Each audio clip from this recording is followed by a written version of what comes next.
Coming to you from sunny South Carolina, it's the Palmetto Conservative Show with your host, Jim Lee. From the upstate to the low country, from the coast to Columbia, we'll cover what's right and uncover what's wrong in the Palmetto State. If we see it, we say it. We call it like it is in South Carolina. And now, it's the Palmetto Conservative Show. Let's jam.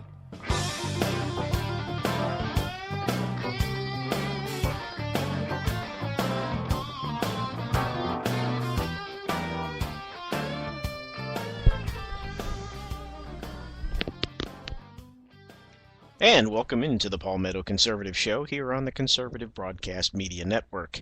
I'm your host, Jim Lee, part political junkie, part technology geek, part commentator, and sometimes snarky agitator for the application of common sense and the pursuit of critical thinking in the marketplace of ideas, particularly as it relates to the Palmetto State. I don't profess to have all the answers, folks, just an awful lot of relevant questions. You may have some questions this week about, what's going on in the marketplace. Both the marketplace of Wall Street and the marketplace of ideas. Much going on, much to try and make sense of. Much you can't make sense of. But we're going to have some fun trying to talk about it tonight. It's E plus 8, or E plus 7 if you were officially tracking the results from the election last Tuesday, that we didn't really know the outcome until Wednesday morning. But here we are a week later. The Republic technically still stands. America remains the United States of America. We have not moved beyond the election itself because for some reason, to borrow a phrase, all hell is breaking loose. The markets have dropped precipitously over the course of the last week. Americans all across the country are reacting and responding to a variety of things going on, some politically generated, some related to the election, some based on the continued fallout from Superstorm Sandy. And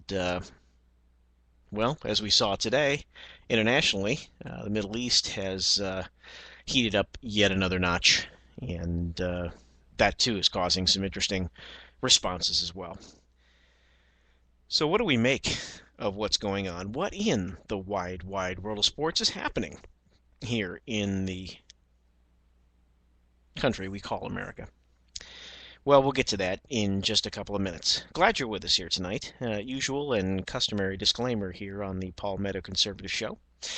I am not here merely to give a speech, not here to display rancor or vituperation or even bitterness.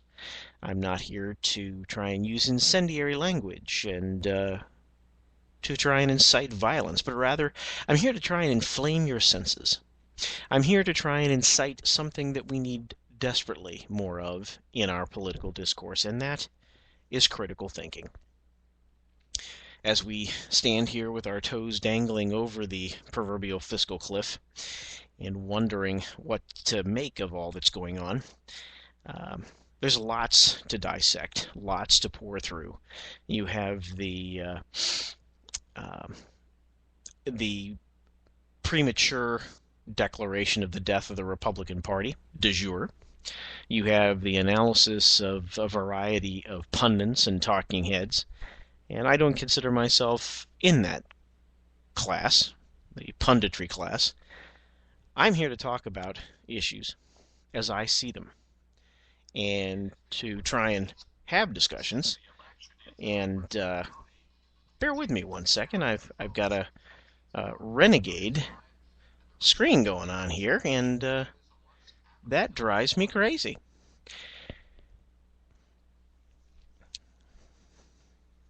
If I'd wanted the thing to play, I would have pressed the play button. But anyway, I digress. But I'm here to try and provoke you to think differently, to think critically about the issues before us, about the events that are unfolding, not because I'm trying to convince you necessarily to adopt my point of view or my position, but rather to think about it, to truly consider another point of view. In the interest of full disclosure, this is the Palmetto Conservative Show. I'm a conservative. I am a born-again Christian. I hold devoutly a Christian worldview.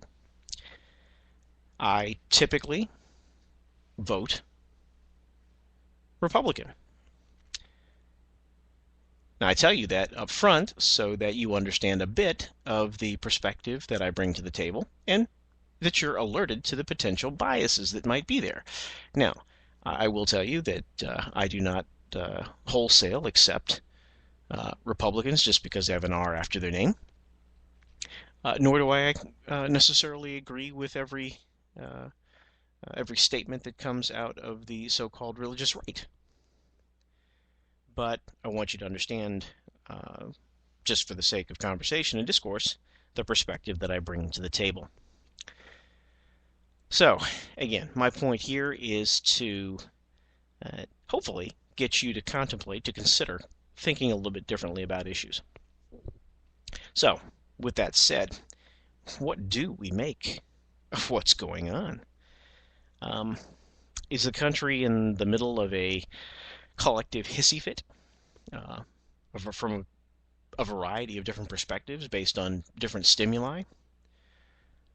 Is there a real groundswell, a shaking, if you will, at the core of the republic, where you have individuals on one side who are, in my view, misinterpreting the results of this election as some sort of sweeping mandate that the country has now gone from a center-right country to one that is progressive and left and has a mandate to spend into oblivion and to sock it to the rich and tax them for all they have.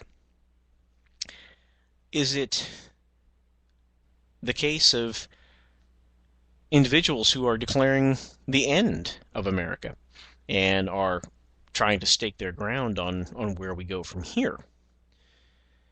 Or is it really the lack of critical thinking about what we've just seen transpire a little over a week ago?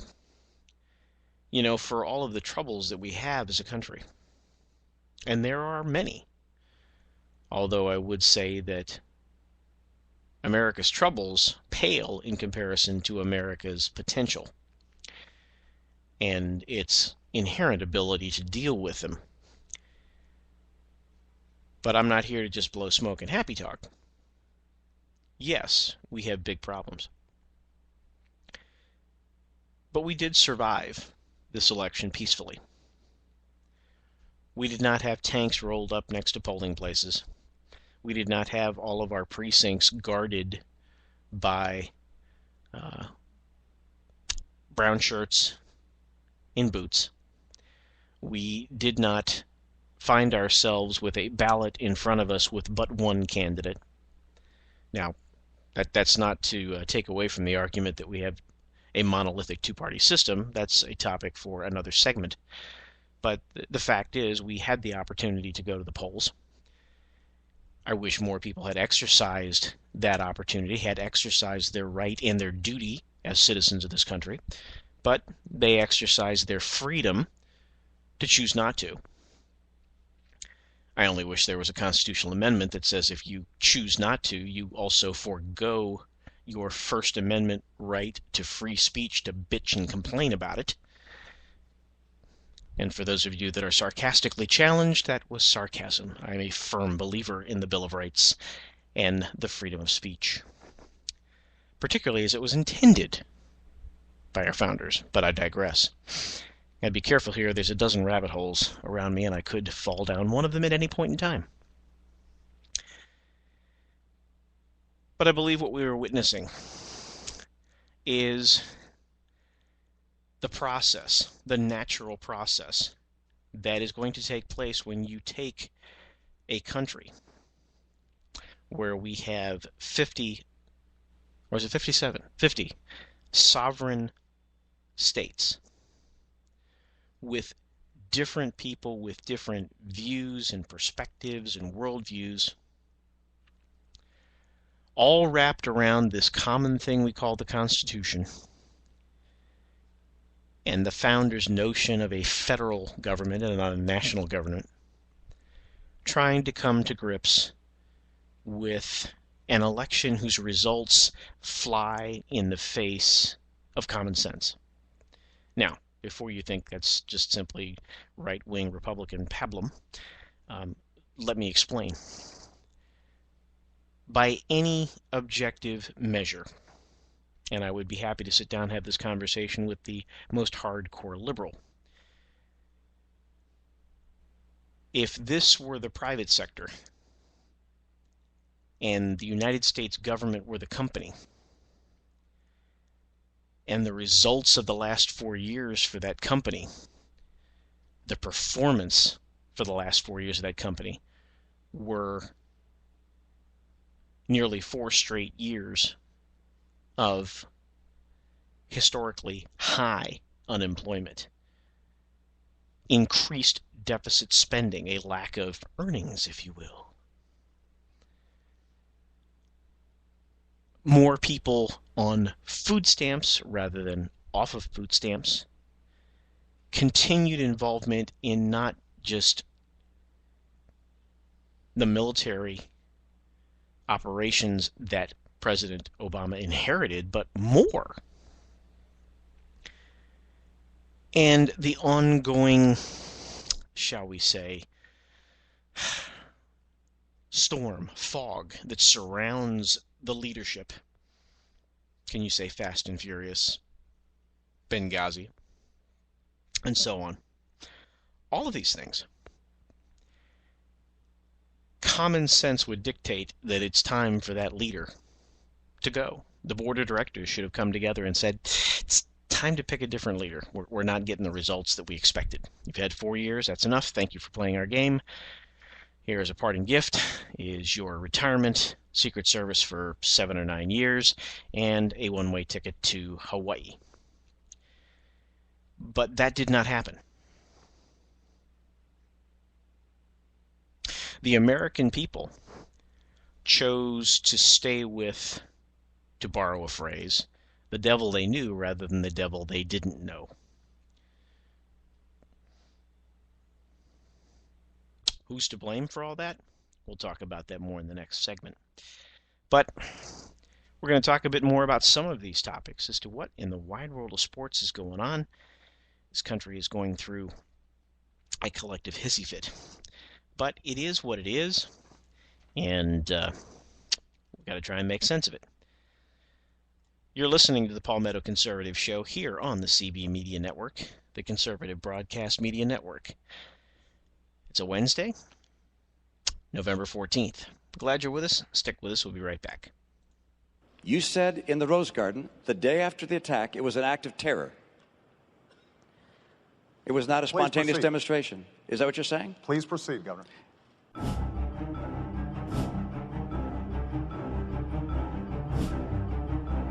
It is in response to a video, a film. This is in response to a video. Internet video that we had nothing to do with. That was spontaneous? Was it a planned attack? Was there a terrorist element to it? This is a response to a hateful and offensive video. The video and its influence on the protests that occurred in Cairo and Benghazi in response to this video. It was the video that caused the unrest in Cairo, that precipitated some of the unrest in Benghazi. It was sparked by the reaction to this video.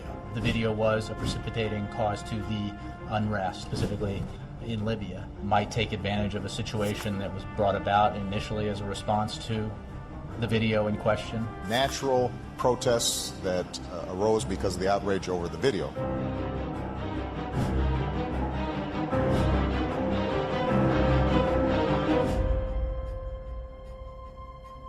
You are totally correct that they spent 2 weeks telling us this was about a